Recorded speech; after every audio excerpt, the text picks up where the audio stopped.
मखसूस नशिस्तों से मुतल्लिक केस में सुप्रीम कोर्ट ने सुनी इत्तेहाद कौंसिल के मुत्तफिक दरख्वास्तों पर फैसला सुनने दिया। अदालत ने मखसूस नशिस्तों के केस के लाइव स्ट्रीमिंग की इजाज़त दे दी। सुप्रीम कोर्ट ने बेंच की तश्कील पर एतराज़ात की दरख्वास्तें मुस्तरद कर दी। सुप्रीम कोर्ट आईनी बेंच में मखसूस नशिस्तों की नजरसानी दरख्वास्त पर समाअत हुई। जस्टिस अमीनुद्दीन खान की सरबराही में लार्जर बेंच ने समाअत की। 12 जुलाई के फैसले के मुतासरा खवातीन के वकील मखदूम अली खान की सुनी इत्तेहाद कौंसिल के एतराज़ात पर दलाइल मुकम्मल हो गए। वकील मखदूम अली खान ने कहा कि आर्टिकल 191A और प्रैक्टिस प्रोसीजर एक्ट के होते हुए बेंच पर 1980 के रूल्स अप्लाई नहीं होते।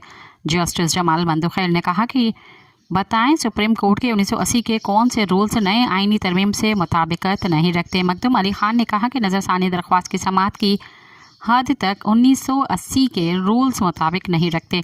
नई आईनी तरमीम में आईनी बेंच के दायरा इख्तियार का तयन किया गया है। 1980 के रूल्स के तहत नजरसानी पर समाअत पर आना बेंच किया करता था। अब 26वीं तरमीम के बाद आईनी तशरीह के मुकदमात की नजरसानी आईनी बेंच करेगा। इस बेंच में जजेस की तादाद से मुतल्लिक एतराज़ किया। सब्सक्राइब कयो अवामी न्यूज़ HD के ताज़ा तरीन खबरों ला ॾिसंदा रहो अवामी न्यूज़ HD।